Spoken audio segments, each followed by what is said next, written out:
নমস্কার দর্শক বন্ধু, প্রাইস চ্যানেলে সকলকে স্বাগত। আজ একটি অত্যন্ত গুরুত্বপূর্ণ বিষয়ের ওপর আলোকপাত করব। আপনারা ইতিমধ্যেই জেনে গেছেন যে ভারতীয় নির্বাচন কমিশন নির্বাচক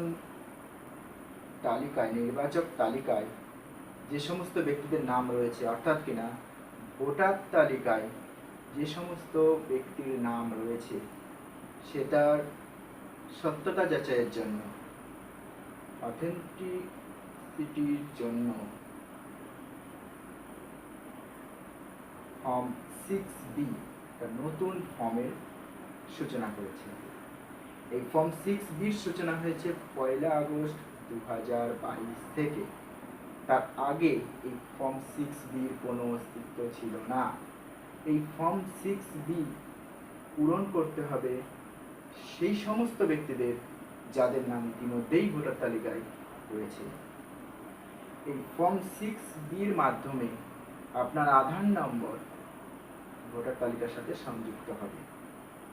যদি আপনার আধার নাম্বার না থেকে থাকে তাহলে পারে বেশ কিছু অল্টারনেটিভ ডকুমেন্টস রয়েছে, সেই ডকুমেন্টসের যে কোনো একটি আপনাকে আপলোড করতে হবে এই ফর্ম 6B পূরণ করার সময়। এই ফর্ম 6B পূরণ করার জন্য আপনাকে সহযোগিতা করবে বুথ লেভেল অফিসার, অর্থাৎ বিএলওরা।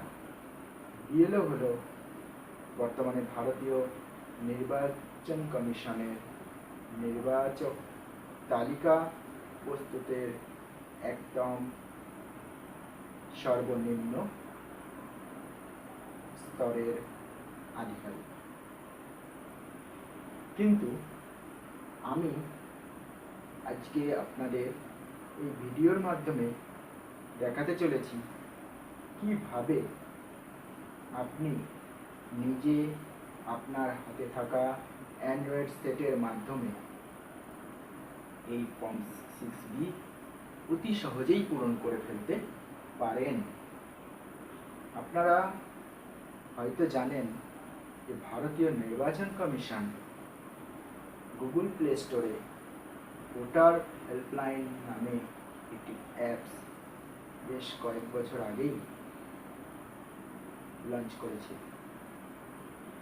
গুগল প্লে স্টোরে ভোটার হেল্পলাইন অ্যাপস সার্চ করে সেটি ডাউনলোড করে এখনই আপনার হাতে থাকা অ্যান্ড্রয়েড সেটি ইনস্টল করে ফেলুন।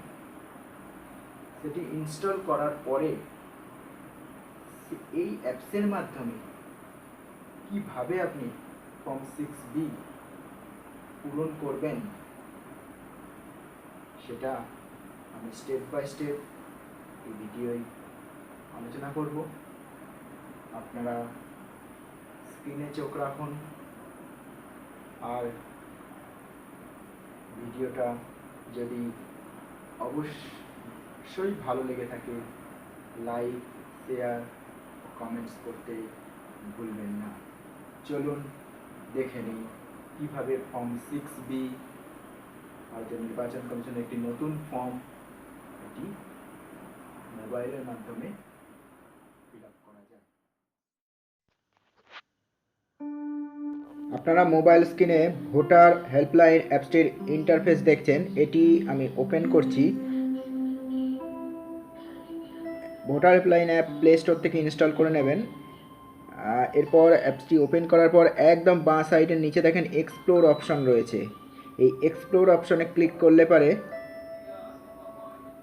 আমরা বেশ কিছু ফর্মস দেখতে পাবো, যার মধ্যে অন্যতম রইল ইলেকটোরাল অথেন্টিকেশন ফর্ম 6B।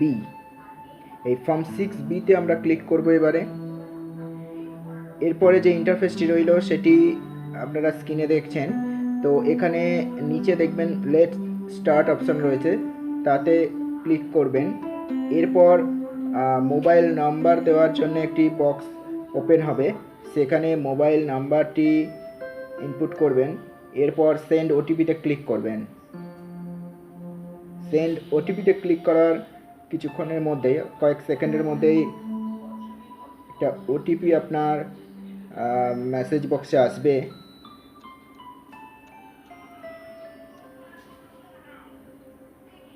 দেখুন ওটিপিটা ডিসপ্লে হলো। এই ওটিপিটা আমি ওটিপির জন্য যে নির্দিষ্ট বক্স রয়েছে সেখানে ইনপুট করব এবং তারপরে যখন ওটিপি ভেরিফাই অপশানে ক্লিক করে দেব, তারপর এই ইন্টারফেসটি ওপেন হবে, যেখানে থাকবে যে yes I have voter ID number or no I have no voter card. তো বাই ডিফল্ট ইয়েস অপশানটাই সিলেক্টেড থাকবে। এরপর আমি নেক্সট অপশানে গেলে পারে ভোটার আইডি নাম্বারটি ইনপুট করব এবং ড্রপডাউন থেকে ভোটার আইডি কার্ডটি কোন স্টেটের সেটা সিলেক্ট করে নেব। তারপরে ফেচ ডিটেলসে ক্লিক করতে হবে। এরপর একটা মেসেজ ডিসপ্লে হবে, we have found this record for your enter voter ID. তো এরপর প্রসিডে ক্লিক করবেন। প্রসিডে ক্লিক করলে আপনার ভোটার হেল্পলাইন অ্যাপস থেকে আপনার যে ডেটাটা ফেচ হলো ইলেকট্রালের সেটা শো করবে। এরপরে নেক্সটে ক্লিক করবেন। নেক্সট বাটনে ক্লিক করার পর আপনার যে পেজটা দেখতে পাবেন সেটা আমি এখানে তিনটে পাশাপাশি তিনটে পার্টে আমি দেখাচ্ছি। এখানে প্রথমে আপনার নাম থাকবে, তারপর ভোটার কার্ড নাম্বার থাকবে ইত্যাদি। এরপর আধার নাম্বার ইনপুট করার জন্য একটা বক্স থাকবে, তো সেই বক্সে আধার নাম্বার ইনপুট করবেন। তারপর নোটিফিকেশনের জন্য মোবাইল নাম্বার, মেল আইডি ইত্যাদির অপশন বক্স রয়েছে, তো এগুলো অপশনাল রয়েছে, এগুলো ফিল করবেন। এরপর প্লেস অফ অ্যাপ্লিকেশন ফিল করবেন। তারপরে ডানে ক্লিক করলে আপনার ফর্ম 6B এর প্রিভিউ দেখতে পাবেন। এই ফর্ম 6B এর প্রিভিউ 5 সেকেন্ডের জন্য ওপেন হবে, 5 মিনিটের জন্য ওপেন হবে। এরপর এই ফর্ম 6B এর প্রিভিউ কনফার্ম অপশনে ক্লিক করবেন এবং তারপরে সাবমিট বাটনে ক্লিক করলে পারে আপনার ফর্মটি সাবমিট হয়ে যাবে এবং একটা রেফারেন্স আইডি জেনারেট হবে, যেটা ডিসপ্লে করবে। একই সঙ্গে আপনার ওই নির্দিষ্ট মোবাইল নাম্বারে নোটিফিকেশান